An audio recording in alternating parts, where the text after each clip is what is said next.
मकर संक्रांति जो कि इस बार 15 जनवरी को बनाई जाएगी, क्योंकि 15 जनवरी को ये सूर्य जो है वो शनि की राशि मकर में प्रवेश कर जाएगा। मकर संक्रांति वाले दिन दान का विशेष ही महत्व है। इस दिन सब लोग कुछ ना कुछ दान करते हैं। जो भी आपकी क्षमता हो उसके अनुसार ही दान करें तो हमें उत्तम फल की प्राप्ति होगी। हम दिखावे के रूप में ज़्यादा दान या फिर होते हुए भी कम दान ना करें, क्योंकि ईश्वर ने हमको इस योग्य बनाया है कि अगर हम दान कर सकते हैं, हमारे पास दान करने की क्षमता है, तो हमें दान जरूर करना चाहिए, फिर चाहे वो किसी भी चीज़ का दान हो। मकर संक्रांति वाले दिन 14 चीज़ों का दान करना शुभ माना गया है। उसमें से हम किसी भी चीज़ का दान कर सकते हैं। बहुत से लोग अपनी राशि के अनुसार भी दान करते हैं। तो राशि के अनुसार क्या दान करना है, कैसे दान करना है, इस पर मैंने एक अलग से वीडियो बनाया है। अगर अभी तक आपने नहीं देखा है तो उसको आप देख सकते हैं, क्योंकि राशि के अनुसार दान करना बहुत ही शुभ माना जाता है। और मकर संक्रांति वाले दिन दान करना बहुत ही अच्छा माना जाता है। कहा जाता है कि यह दान हमारे 7 जन्मों के जो पाप होते हैं उनको भी नष्ट कर देता है, तथा इस दान से हमें 10 गुना फल प्राप्त होता है। तो जो भी आपके पास है आप उस चीज़ का दान करिए। विशेषकर काली चीज़ों का दान जो है इस दिन ज़्यादा किया जाता है। तो आप काले तिल का दान कर सकते हैं, आप सरसों के तेल का दान कर सकते हैं। अगर आप कुछ भी ना करें तो आप शिव के जो 14 नाम हैं उनका ही अगर आप स्मरण कर लेंगे तो वो भी दान के रूप में हो जाएगा। तो आप शिव के जो 14 नाम हैं उनका भी स्मरण कर सकते हैं। और आप दियों का दान इस दिन जरूर कीजिए, क्योंकि 14 दियों का दान करना इस दिन इसका बहुत महत्व होता है। 14 दियों का दान कैसे करना है, किस विधि से करना है, इस वीडियो में आज आपको मैं पूरा सब कुछ बताऊंगी कि जो दिए हैं वो हमें कहाँ कहाँ दान करने हैं, किस तरीके से करने हैं। और 14 दियों का दान आप जरूर करें। वैसे तो दियों का दान हर त्यौहार पर किया जाता है, जैसे दिवाली वाले दिन, अक्षय तृतीया वाले दिन बहुत से लोग दियों का दान करते हैं। दिया जो है मिट्टी के भी हो सकते हैं या फिर आप आटे से बने हुए दियों का दान भी कर सकते हैं।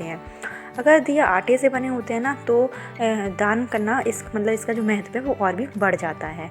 और अगर आप मिट्टी के दिया ले रहे हैं तो एकदम नए दिया होने चाहिए। दियों का दान सर्वोत्तम दान माना जाता है, तो हमें मकर संक्रांति वाले दिन 14 दियों का दान जरूर से ज़रूर करना चाहिए। और इसमें आपको एक बात ध्यान रखना है कि जो दिए होने चाहिए वो 14 ही होने चाहिए, ना एक दिया कम होना चाहिए, ना एक दिया ज़्यादा होना चाहिए।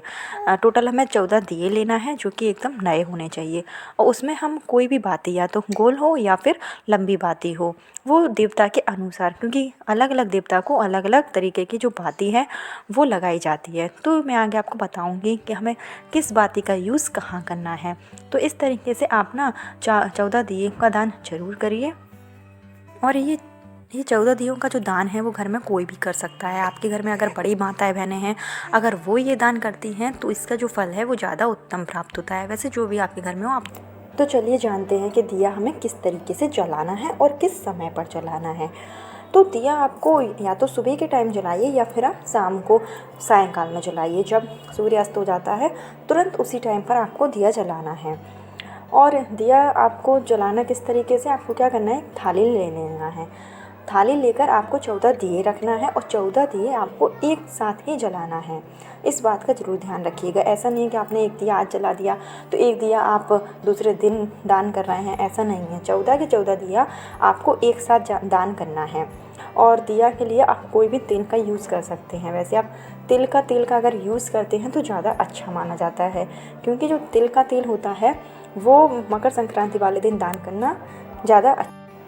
अगर आपके पास तिल का तेल नहीं है तो आप सरसों के तेल का भी इस्तेमाल कर सकते हैं। और कोई आपको तेल नहीं लेना है या तो आप तिल के तेल का इस्तेमाल करिए या फिर सरसों के तेल का, क्योंकि दोनों ही तेल जो होते हैं वो काली चीज़ से बनाए जाते हैं। और मकर संक्रांति वाले दिन काली चीज़ों का दान करना बहुत उत्तम माना जाता है। तो इसलिए अगर आप मकर संक्रांति वाले दिन 14 दियों का दान करें तो या तो तिल के तेल का करें या फिर सरसों के तेल का करें। और चलिए बात करते हैं कि सबसे पहला दिया हमें कहाँ दान करना है। तो आपको जो सबसे पहला दिया है वो अपने घर के मंदिर में दान करना है। मीन्स आपके घर का जो मंदिर है उसमें आप दिया जलाइए। और यह जो दिया है वो गोल बाती का बना हुआ होना चाहिए। और जो भी आपके घर में देवता हैं, घर के मंदिर में विष्णु जी हैं या शिव जी हैं, उनके सामने यह दिया अर्पित कीजिए। ऐसा करने से आपके घर में सुख समृद्धि बढ़ेगी और जो भी आपके घर में जो भी नकारात्मकता थी वो भी धीरे धीरे खत्म हो जाएगी। तो ये दिया आपको जरूर दान करना है। चलिए बात करते हैं कि दूसरा दिया हमें कहाँ दान करना है। दूसरा दिया हमें जलाना है तुलसी जी के सामने। और तुलसी जी के सामने आप दिया जलाएं या कहीं पर भी दिया जलाएं तो आप दिए के नीचे आसन जरूर रखें। आसन के रूप में आप धान रख सकते हैं या स्वास्तिक बना सकते हैं, या फिर आप इसमें ज़रूरी नहीं है कि आप ज़्यादा चावल रखें, आप थोड़े से चावल को रखकर भी आसन बना सकते हैं। और इसके लिए आपको गोल बाती का यूज़ करना है। जो भी आप तुलसी जी के सामने दिया रख रहे हैं वो गोल बाती की होनी चाहिए। और तीसरा दिया आपको रखना है अपने घर के मुख्य द्वार पर, जहाँ से आपके घर की एंट्री होती है वहाँ पर आप तीसरा दिया रखिए। और जो दिया है या तो लंबी बाती का रख सकते हैं, गोल बाती का रख सकते हैं। दिया आपको अपने घर में जब आप अंदर आते हैं तो दाहिने हाथ की तरफ रखना है, इस बात का जरूर ध्यान रखिएगा। और घर के मुख्य द्वार पर जब हम दिया रखते हैं ना तो इससे हमारे घर में पॉजिटिव एनर्जी आती है और जितनी भी दरिद्रता होती है वो दूर हो जाती है तथा लक्ष्मी का आगमन होता है। तो ये जो मुख्य द्वार पर हम दिया रखते हैं ना वो हमें वैसे भी दिनों में रखना चाहिए। और अगर हम वैसे नहीं रख पाते हैं तो 14 जो मकर संक्रांति वाले दिन जो कि 15 जनवरी को है उस दिन तो हमें ये दिया जरूर रखना चाहिए। अब बात करते हैं चौथे दिए की। चौथा दिया हमें दक्षिण दिशा में जो कि पितरों का स्थान होता है वहाँ पर रखना है। और यह जो दिया है वो लंबी बाती का होना चाहिए, क्योंकि लंबी बाती जो होती है वो वृद्धि का प्रतीक होती है, वो हमारे जीवन में ऊंचाइयों को लाती है। और जो पितृ होते हैं उनका हमें आशीर्वाद प्राप्त होता है। और जो हमारे पितृ होते हैं जब तक हमें उनका प्राप्त नहीं होता है तो बनता काम भी बिगड़ जाता है। तो आपको पितरों के लिए जो दिया है वो घर के दक्षिण पश्चिम दिशा में रखना है। अगर आपको दक्षिण पश्चिम दिशा का नहीं ज्ञान है, आपको पता नहीं चल रहा है, तो आपके घर में जो भी पितरों का स्थान हो जो कि हमेशा दक्षिण दिशा में ही होता है, तो आप दिए का जो मुख है वो घर के दक्षिण दिशा के साइड कर दीजिए। ऐसा करने से आपको जो दिया है वो पितरों को समर्पित हो जाएगा और आपको उनका आशीर्वाद भी मिलेगा।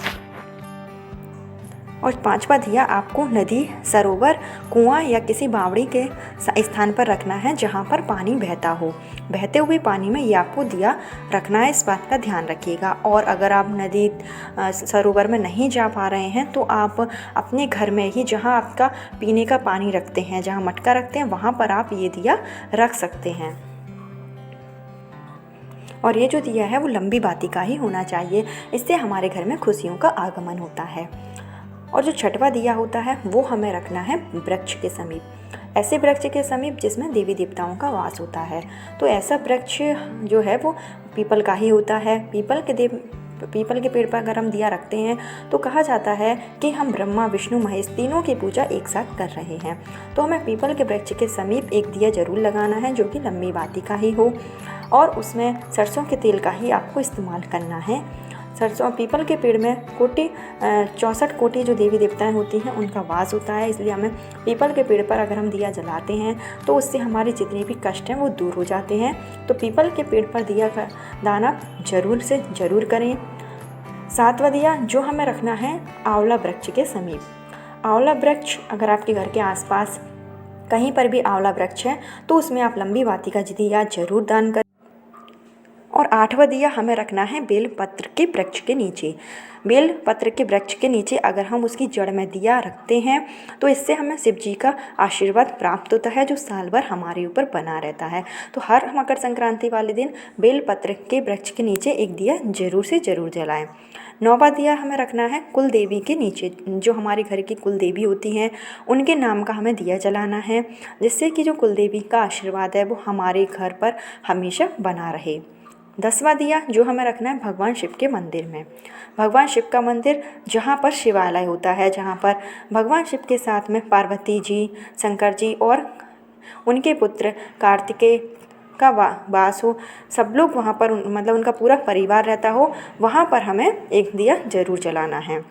11वां में दिया रखना है गौ माता के पास, जहाँ पर गौशाला हो वहाँ पर जाकर आप एक दिया जरूर रखें, जिससे कि गौ माता भी माता के समान है और हमें उसका आशीर्वाद मिले। और 12वां दिया हमें जलाना है घर की तिजोरी में, जहाँ भी हम पैसा वगैरह रखते हैं, जो भी हमारे घर में पैसे रखने का स्थान हो उसके पास में आप एक लंबी बाती का दिया जलाइए। दिया आपको लंबी बाती का ही बनाना है, क्योंकि जो जिससे हमारे धन की वृद्धि हो सके। तो लंबी बाती जो होती है वो वृद्धि का प्रतीक है, इसलिए हमें लंबी बाती का दिया तिजोरी के सामने जलाना है। दिया आटे का, मिट्टी का, किसी का भी आप जला सकते हैं।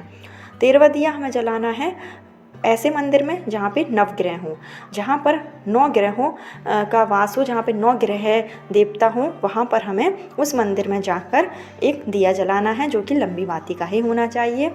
और 14वां दिया हमें जलाना है देव वृक्ष के नीचे। देव वृक्ष जो कि बट वृक्ष होता है और वहाँ पर हमें गोल बाती का दिया जलाना है। तो इस तरीके से हमें 14 दियों का दान करना है। 14 दियों के दान से हमारे जीवन में बहुत ही अच्छा असर पड़ता है, हमारे सब कार्य होने लगते हैं। तो इस तरीके से आप भी मकर संक्रांति वाले दिन इन 14 दियों का दान जरूर करें और सभी देवी देवताओं का आशीर्वाद प्राप्त करें। आपकी मकर संक्रांति मंगलमय हो, शुभमय हो। राधे राधे।